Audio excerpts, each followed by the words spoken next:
सभी स्टूडेंट्स को good morning, नमस्कार। मैं विजय बाजिया, राजकीय उच्च माध्यमिक विद्यालय रिंगस की ऑनलाइन क्लास में आप सभी का हार्दिक स्वागत। देखो बच्चों, कक्षा 10 के सामाजिक विज्ञान के सेकेंड लेसन की अपन चर्चा कर रहे थे। सेकेंड लेसन की चर्चा के दौरान अपन ने कुछ राजपूत शासकों की चर्चा की थी, जिसमें राव बीका, हमीरदेव चौहान, महाराणा प्रताप, राव चंद्रसेन और राय सिंह। इन 5 शासकों को लेकर अपनी चर्चा कंप्लीट हो चुकी थी। आज अपने को जिस राजपूत शासक के बारे में चर्चा करनी है वो राजपूत शासक है सवाई जयसिंह, या जिसे अपन कह सकते हैं जयसिंह द्वितीय, जो जयपुर के शासक थे 1699 ईस्वी से 1743 ईस्वी तक। अब देखो, सवाई जयसिंह की जो अपन चर्चा करेंगे ना, अगर वो अपनी एग्जाम में अगर सवाई जयसिंह से कोई क्वेश्चन आता है तो डायरेक्ट 4 नंबर का क्वेश्चन यही बनता है, सवाई जयसिंह के योगदान को स्पष्ट करो। तो इसकी चर्चा अपन उस क्वेश्चन के रूप में ही प्रारंभ करेंगे आज। जैसे क्वेश्चन आ गया, सवाई जयसिंह के योगदान को स्पष्ट करो। हालांकि जयसिंह के बारे में और भी कुछ अपन उल्लेख करेंगे, लेकिन पहले अपन चर्चा प्रारंभ करेंगे इस क्वेश्चन को लेकर। अब देखो, सवाई जयसिंह ने क्या क्या किया था, थोड़ा सा ये दिमाग में रख लेना। सवाई जयसिंह का जो शासन काल था वो था 1699 ईस्वी से लेकर 1743 ईस्वी तक। और सवाई जयसिंह कहाँ के शासक थे? जयपुर के शासक थे। अब इन्होंने देखो क्या क्या किया था। एक तो इन्होंने 1725 ईस्वी में नक्षत्रों की गणना हेतु, ग्रह नक्षत्र तारे वगैरह इनकी गणना हेतु एक शुद्ध सारणी का निर्माण किया था। कब किया था? 1725 ईस्वी में। तो पहला बिंदु तो आपको ये लिखना है, 1725 ईस्वी में सवाई जयसिंह ने नक्षत्रों की गणना हेतु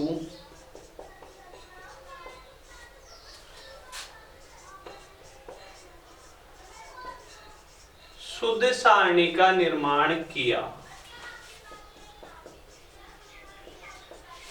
पहला योगदान तो सवाई जयसिंह का ये हो गया। किसका निर्माण किया था इन्होंने? नक्षत्रों की गणना हेतु सारणी का निर्माण किया था। इसके बाद में अपन बात करें, सवाई जयसिंह ने ज्योतिष विद्या से संबंधित एक पुस्तक लिखी थी। उस पुस्तक का नाम था जयसिंह कारिका। पुस्तक का नाम इन्होंने खुद अपने नाम पे ही क्या रखा? जयसिंह कारिका। और ये जो पुस्तक थी वो किससे संबंधित थी? ज्योतिष विद्या से संबंधित थी। तो दूसरा पॉइंट आप लिखोगे, इन्होंने ज्योतिष विद्या से संबंधित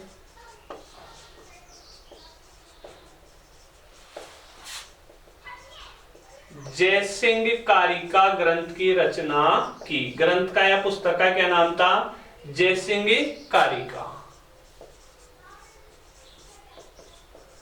जयसिंह कारिका ग्रंथ की रचना की। तो दूसरा योगदान सवाई जयसिंह का ये हो गया। फिर इसके बाद में अपन चर्चा करें, सवाई जयसिंह ने कुल मिलाकर 5 वेधशालाओं का निर्माण करवाया था। पहला देखो, 2 तो राजधानी पे याद रखोगे, राजस्थान की राजधानी और भारत की राजधानी। समझ गए बात? टोटल कितनी वेधशालाएं थी? 5। जयपुर, दिल्ली, 2 तो ये हो गई। इसके अलावा जो थी मथुरा, उज्जैन और बनारस, तो 5 वेधशालाएं इन्होंने बनवाई थी। और इन 5 वेधशालाओं में से जो सबसे बड़ी वेधशाला वो थी जयपुर की वेधशाला, और उस वेधशाला को कहा जाता है जंतर मंतर। तो तीसरा योगदान आप लिखोगे, इन्होंने 5 वेधशालाएं बनवाई। कितनी वेधशालाएं बनवाई? 5 वेधशालाएं बनवाई। 5 वेधशालाएं कहां थी?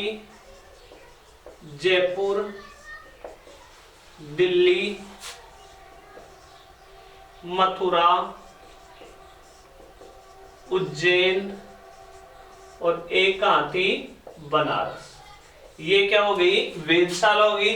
इसी बिंदु में आप उल्लेख करना, इनमें सबसे बड़ी वेधशाला कौन सी थी? जयपुर वाली वेधशाला थी, और उस वेधशाला को ही क्या कहते हैं? जंतर मंतर। जयपुर वाली वेधशाला को क्या कहा जाता है? जंतर मंतर कहा जाता है। और जयपुर वेधशाला को 2010 में यूनेस्को ने अपनी विश्व विरासत सूची में शामिल कर लिया। इसको याद रखने की अपने को आवश्यकता नहीं है। समझ गए बात? इसके बाद में इन्होंने क्या किया, आज जो राजस्थान की राजधानी है जयपुर, उस जयपुर शहर की स्थापना भी किसने की थी? सवाई जयसिंह ने की थी। सवाई जयसिंह जयपुर का शासक था, लेकिन जयपुर के निर्माण से पहले यहाँ के राजाओं की, मतलब इनका जो वंश था ना, उसे कछवाहा वंश कहते हैं। तो जयपुर के निर्माण से पहले इस कछुआ वंश की राजधानी हुआ करती थी आमेर, और सवाई जयसिंह ने जयपुर शहर बसा दिया। उसके बाद आमेर की बजाय अपनी राजधानी भी किसको बना लिया? जयपुर को बना लिया। तो चौथे बिंदु में आप चर्चा करोगे 1727 ईस्वी में इन्होंने जयपुर शहर बसाया।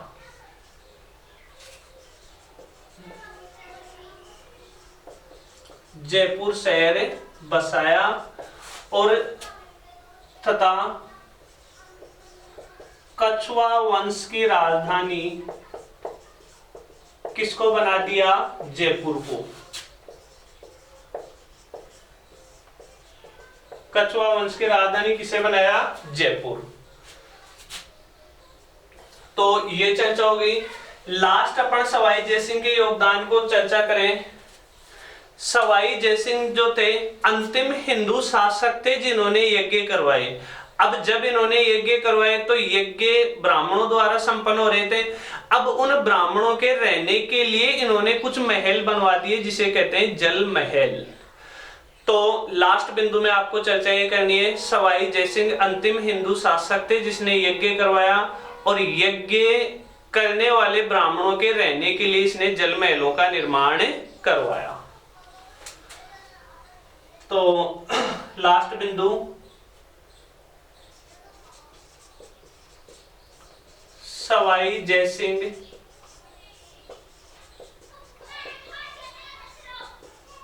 अंतिम हिंदू शासक था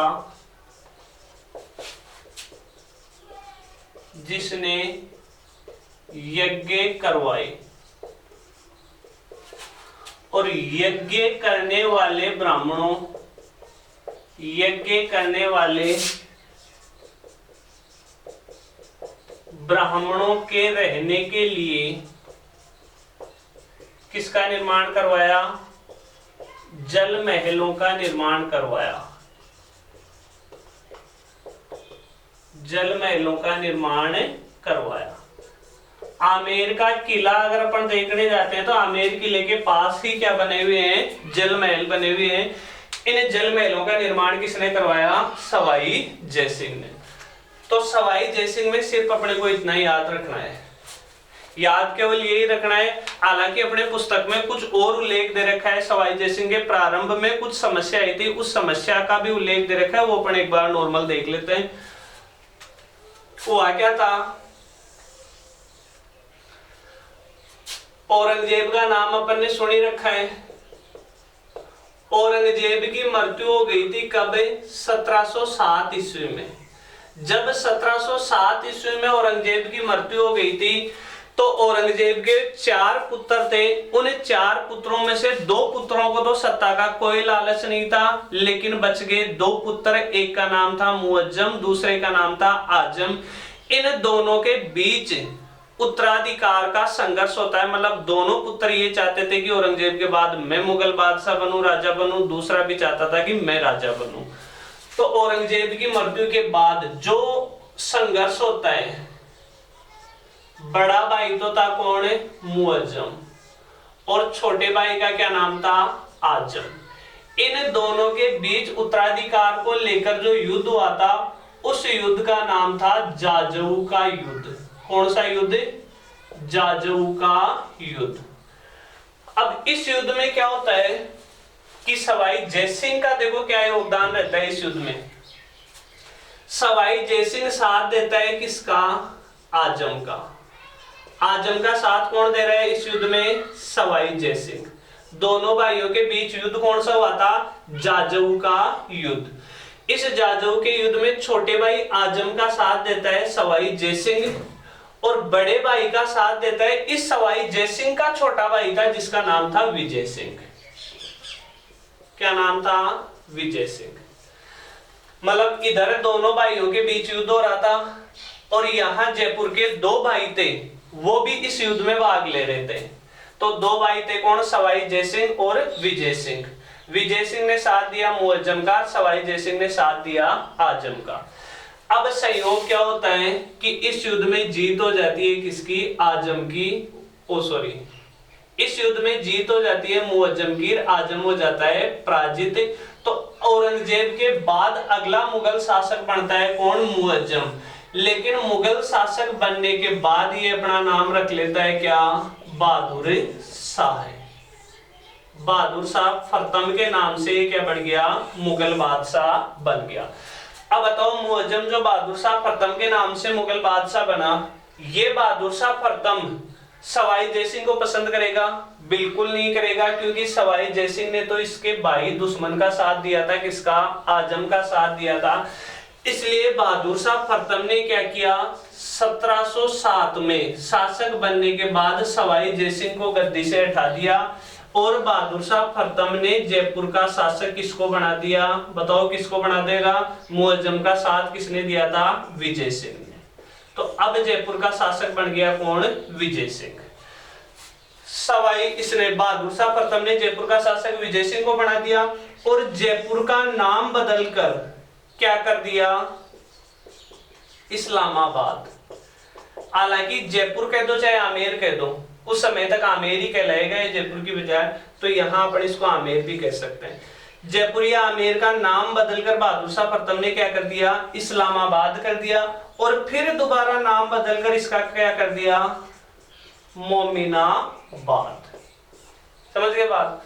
तो कुल मिलाकर सवाई जयसिंह सत्ता गंवा चुका था, जयपुर का शासक नहीं रहा था।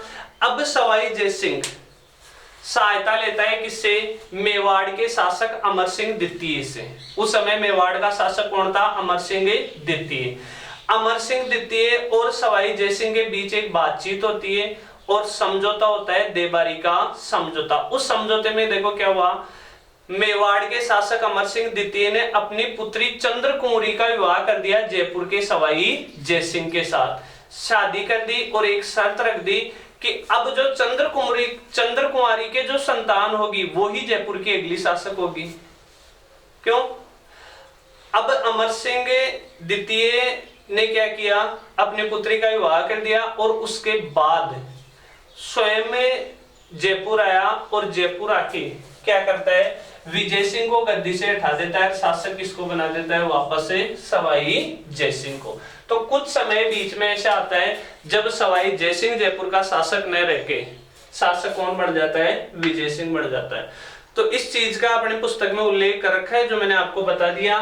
याद आपको इसमें बिल्कुल भी नहीं रखनी है ये वाली बात, केवल आपको याद करना क्या है? सवाई जयसिंह का योगदान। इसको लेकर अपने पांचों बिंदु आपको याद रखने हैं।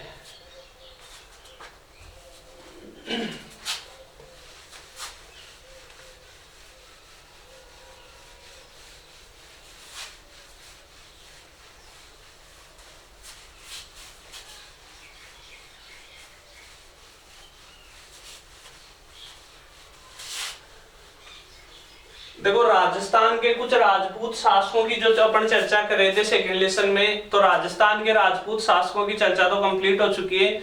उसके बाद में अपने लेसन में उल्लेख है शिवाजी का, तो शिवाजी की चर्चा करनी है अपने को।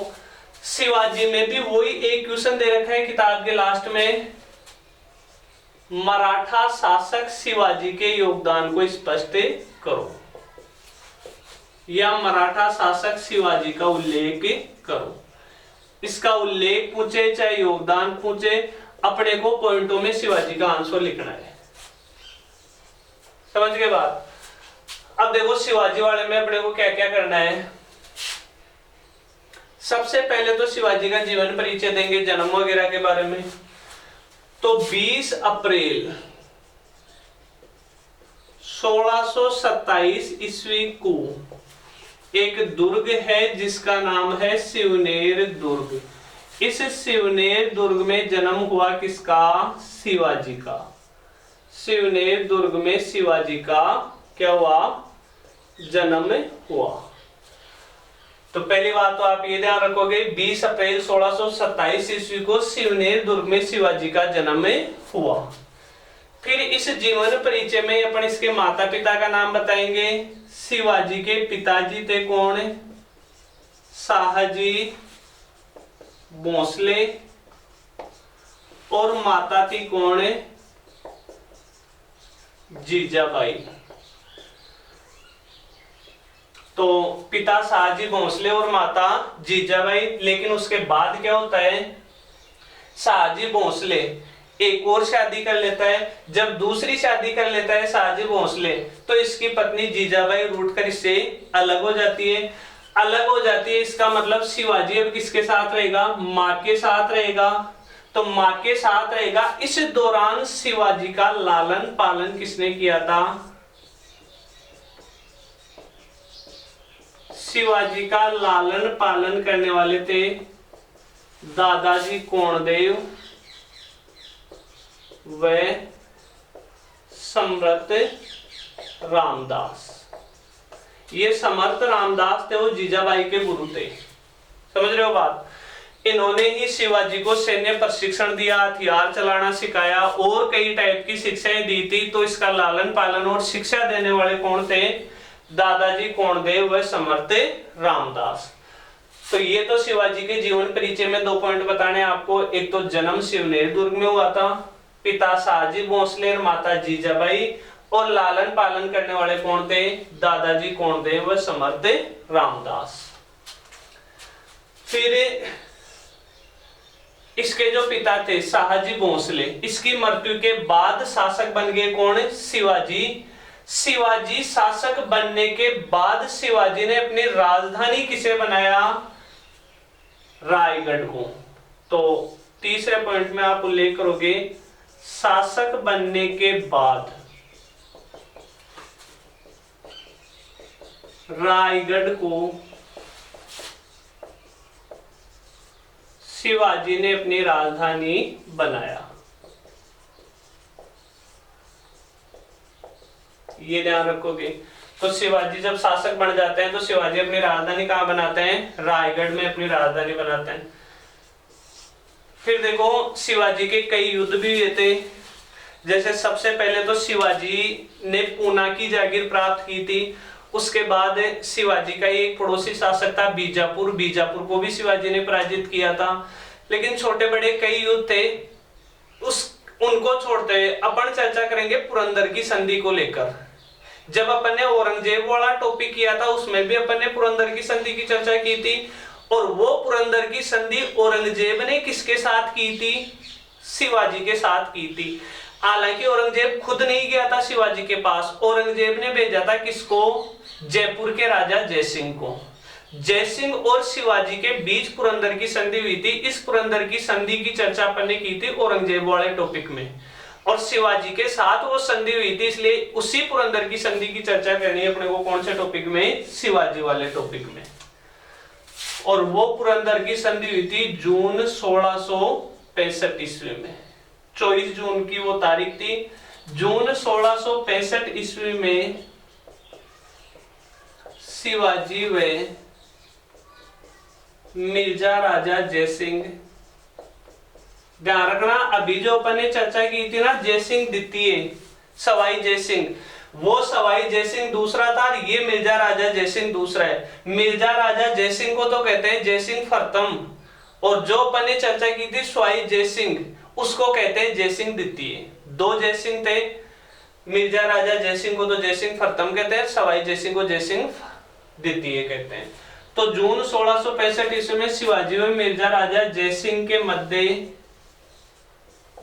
कौन सी संधि? पुरंदर की संधि हुई। अब पुरंदर की संधि में क्या हुआ? 2 बातें अपने को बतानी है। इस समय शिवाजी के पास कुल मिलाकर टोटल दुर्ग थे 35। शिवाजी के पास कितने दुर्ग थे? 35। पुरंदर की संधि के तहत 35 दुर्गों में से 23 दुर्ग शिवाजी ने किसको दे दिए? मुगलों को दे दिए, मतलब औरंगजेब को दे दिए। क्योंकि औरंगजेब की तरफ से वहां संधि करने कौन गया था? मिर्जा राजा जयसिंह। तो मिर्जा राजा जयसिंह को 23 दुर्ग सौंप दिए। 23 दुर्ग मिर्जा राजा जयसिंह ने किसको संभाला दिए? औरंगजेब को, मतलब मुगलों को सौंप दिए। तो शिवाजी ने 35 दुर्गों में से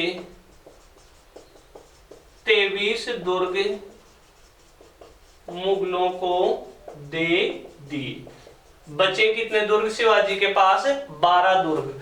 तो पूरा लिखना चाहो तो आगे और लिख देना, शिवाजी के पास अब केवल 12 दुर्ग बचे थे। अगली बात, शिवाजी का एक पुत्र था जिसका नाम था संभाजी।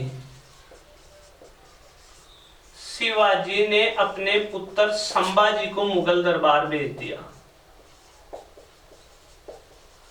संभाजी को कहां भेज दिया? मुगल दरबार में भेज दिया। ये पुरंदर की संधि की 2 शर्तें थी।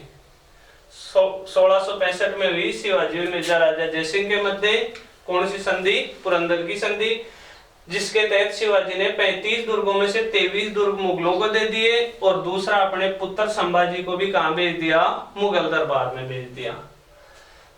अब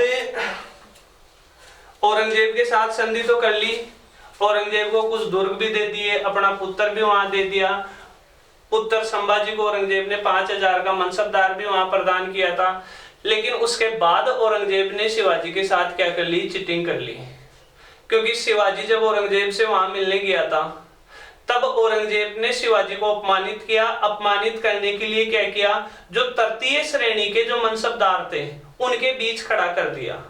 तो इसका मतलब शिवाजी को एक तरीके से क्या किया गया? अपमानित किया गया।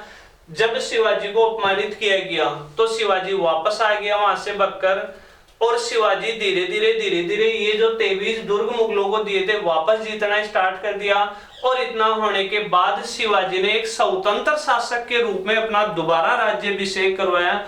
और एक स्वतंत्र शासक के रूप में शिवाजी का राज्याभिषेक जो हुआ था वो हुआ था 1676 ईस्वी में। कौन से दुर्ग में? जहां शिवाजी ने अपनी राजधानी बनाई थी। कहां पे?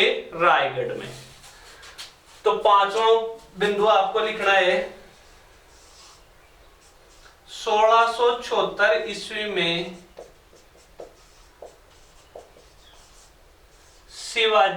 शिवाजी का कौन से दुर्ग में?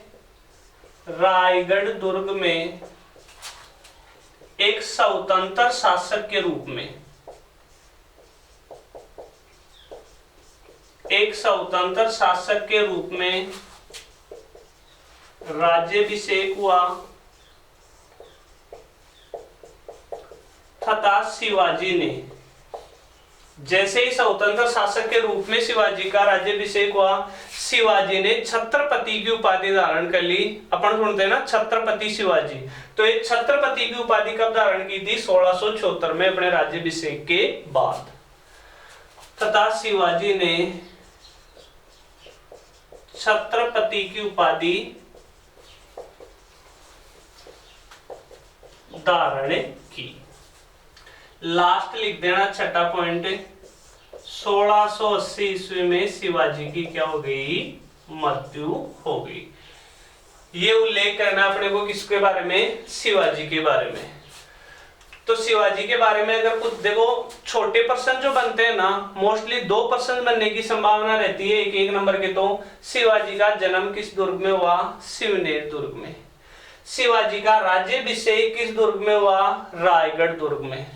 तो राज्याभिषेक और राजधानी दोनों राज से स्टार्ट हो रही है। राज्याभिषेक राजधानी दोनों क्या? रायगढ़। और शिवाजी का जन्म शिवाजी के नाम से स्टार्ट हो रहा है, सी से, तो क्या हो जाएगा? शिवनेर। तो जन्म वाला ध्यान रख लेना और राजधानी ध्यान रख लेना और इसका जो राज्याभिषेक हुआ था वो जगह ध्यान रख लेना। और अगर बड़ा प्रश्न बनता है तो 4 नंबर के प्रश्न में आप ये सारा उल्लेख कर देना। ये अपना किसका योगदान हो गया? शिवाजी का योगदान हो गया।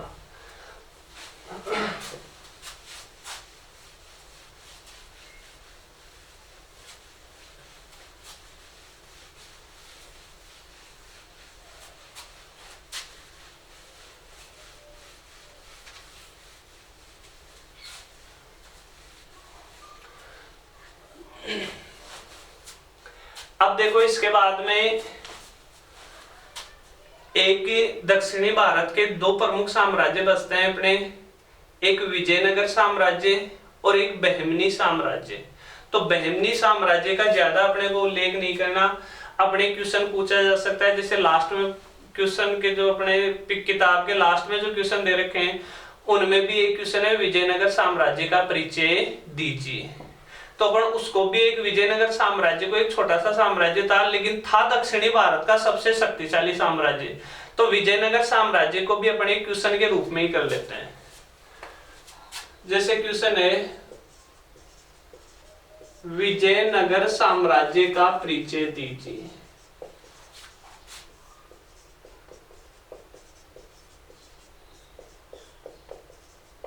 किताब के लास्ट में भी एक क्वेश्चन दे रखा है। अब देखना इसमें, एक संगम नाम का एक व्यक्ति था जिसके 5 पुत्र थे। उन 5 पुत्रों में से 2 पुत्र जिनका नाम था हरिहर और बुक्का। क्या नाम था? हरिहर और बुक्का। इन 2 पुत्रों ने तुंगभद्रा नदी के किनारे विजयनगर साम्राज्य की स्थापना की। तो पहला बिंदु आपको क्या लिखना है? संगम के 5 पुत्रों में से हरिहर व बुक्का ने तुंगभद्रा नदी के किनारे विजयनगर साम्राज्य की स्थापना की थी और यह दक्षिणी भारत का सबसे शक्तिशाली राजवंश था या सबसे शक्तिशाली साम्राज्य था। कौन सा साम्राज्य? विजयनगर साम्राज्य, जो दक्षिणी भारत का सबसे शक्तिशाली साम्राज्य था। तो इसको अपन चर्चा प्रारंभ करते हैं। पहला पॉइंट तो वही, किसके पुत्र है? संगम। संगम के 5 पुत्रों में से हरिहर व बुक्का ने कौन सी नदी के किनारे? तुंगभद्रा नदी के किनारे विजयनगर साम्राज्य की स्थापना की।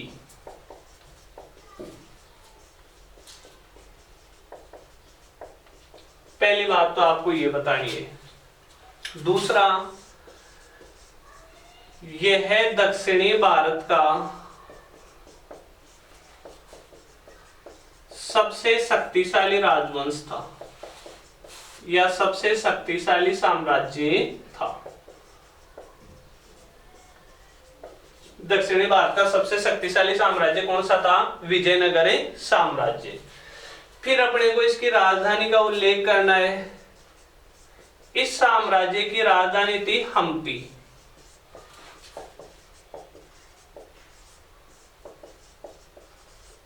हम्पी थी, जो वर्तमान में भी कर्नाटक राज्य में है और एक खंडर के रूप में है और बहुत दर्शनीय स्थलों में से एक मानी जाती है हम्पी, जिसे यूनेस्को ने भी अपनी विश्व धरोहर सूची में शामिल किया है। किसको? हम्पी को।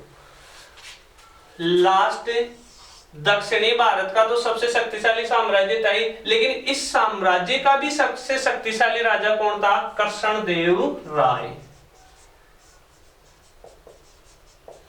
इस साम्राज्य का सबसे शक्तिशाली शासक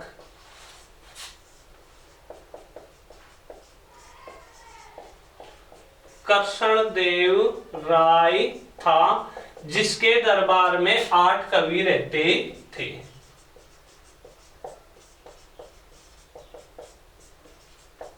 जिसके दरबार में 8 कवि रहते थे। ये उल्लेख हो गया अपना कि साम्राज्य को लेकर, विजयनगर साम्राज्य को लेकर। तो संगम के 5 पुत्रों में से हरिहर व बुक्का ने तुंगभद्रा नदी के किनारे विजयनगर साम्राज्य की स्थापना की। दक्षिणी भारत का सबसे शक्तिशाली साम्राज्य था। इस साम्राज्य की राजधानी क्या थी? हम्पी। और इस साम्राज्य का शक्तिशाली शासक कौन था? कृष्णदेव राय, जिसके दरबार में 8 कवि रहते थे। अपने 4 नंबर का प्रश्न और लगभग 4 पॉइंट। इतना ही उल्लेख करना आपको कौन से साम्राज्य का, विजयनगर साम्राज्य का। अगर विजयनगर साम्राज्य में से 1 नंबर का कोई प्रश्न पूछा जाता है तो वो पूछा जाता है विजयनगर साम्राज्य के संस्थापक कौन थे। तो आंसर क्या होगा, हरिहर व बुक्का। ये कौन थे, विजयनगर साम्राज्य के संस्थापक।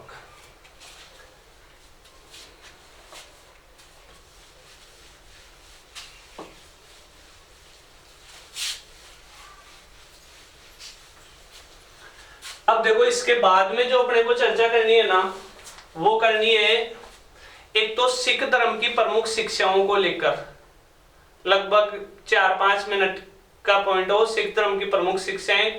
हालांकि सभी सिख गुरुओं का भी अपनी पुस्तक में उल्लेख है, लेकिन उसके बारे में अपने कोई क्वेश्चन बन भी नहीं रहा। सिख धर्म की प्रमुख शिक्षाएं करेंगे, उसके बाद में जो लेसन के लास्ट में जो एक लाइन के जो क्वेश्चन बचते हैं, क्योंकि 4-4 नंबर के क्वेश्चन तो अपन कर चुके, तो किताब के लास्ट वाले जो भी क्वेश्चन बनते हैं उनको लेकर अपन इसके जो सेकंड लेसन का जो लास्ट वीडियो उसमें अपन चर्चा करेंगे। तब तक के लिए धन्यवाद। जय हिंद, जय भारत।